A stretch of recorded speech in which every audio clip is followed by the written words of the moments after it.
আজকে আপনাদের সাথে শেয়ার করব কক্সবাজারের শুটকি ভর্তা আর মরিচ কলা। হ্যালো ভিউয়ার্স, আসসালামু আলাইকুম। সবাই কেমন আছেন? তো আমি নিয়ে নিচ্ছি শুটকি, কিছু শুটকিগুলো আমি আগে থেকে ধুয়ে নিচ্ছি। ধুয়ে পানি ঝরা দিয়ে এখন ভালো করে সরিষার তেলের মধ্যে ভেজে নিচ্ছি। তো ভালো করে ভেজে এগুলো একটু ভালো করে না হলে তেলে আবার গ্যারানটা চলে আসবে, সেই জন্য আমি ভালো করে ভেজে নিচ্ছি। এখন ও কড়াইটার ভিতরে দিয়ে দিচ্ছি কয়েক কোয়া রসুনগুলো আমি ভালো করে ভেজে নিচ্ছি। রসুনগুলো ভাজা শেষে আমি দিয়ে দিচ্ছি কিছু শুকনো মরিচগুলো ভাজা শেষে ভালো করে ভেজে নিচ্ছি।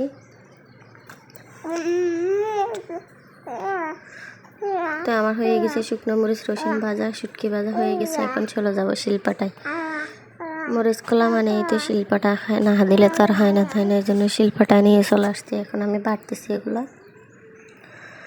তো ভিউয়ার্স বন্ধুদের কাছে আমার একটা অনুরোধ, যদি ভিডিওটা ভালো লাগে তাহলে একটা লাইক দিয়ে পাশে থাকবেন, সুন্দর সুন্দর কমেন্ট করবেন। আপনাদের কমেন্টে আমাকে অনুপ্রেরণা জাগায়।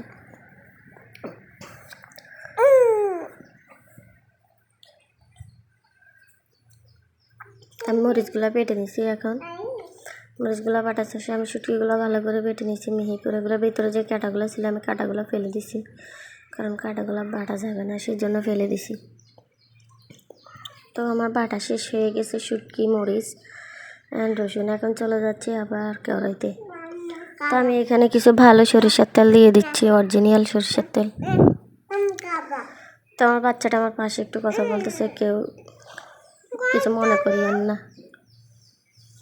তো আমি এটা ভালো একটা গ্রানের জন্য নিয়ে নিচ্ছি 2টা তেজপাতা, ভালো করে সরিষার তেলে ভেজে নিচ্ছি। এখন আমি এখানে 1 কাপ পেঁয়াজ কুচি করে রাখছি আগে থেকে, ওগুলো আমি দিয়ে দিচ্ছি। তো পেঁয়াজগুলো ভালো করে ভাজা হইলে তারপর আমি এখানে অ্যাড করে দিব শুটকি বাটাগুলো, যেগুলো বেটে রাখছি আগে থেকে সেগুলো।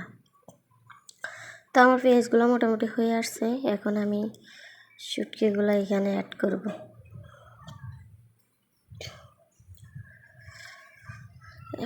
ভিডিওর এই পর্যন্ত যারা আসছেন তারা এখনও লাইক দেন না, যদি ভালো লাগে ভিডিওটা একটা করে লাইক দিয়ে যাবেন।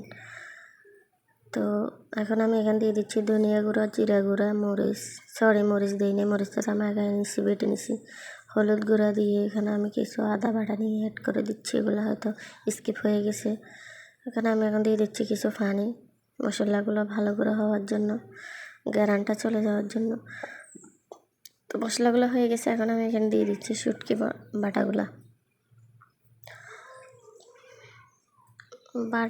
কালার এত সুন্দর হয়েছে, মনে হচ্ছে যে তখন খেয়ে ফেলবো। অসম্ভব মজার একটা রেসিপি, অনেক মজা হয়েছে। যারা শুটকি লাভার তাদের মানে এই ধরনের মরিচ কলা বা ভর্তা অনেক মজা, খেতে ইচ্ছে করবে। এখনই দেখতেছে না কালারটা এত সুন্দর, এত আমি এখনই খেয়ে ফেলতে ইচ্ছে করতেছে আমার। তো আমার হয়ে গেছে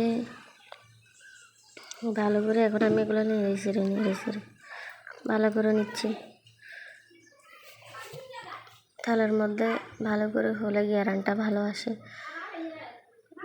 শুটকি মরিচের ভিতরে যে তেলটা মিশানো ছিল, ওই তেলটা যদি বের হয়ে আসে তখন গ্যারানটা অন্যরকম হয়।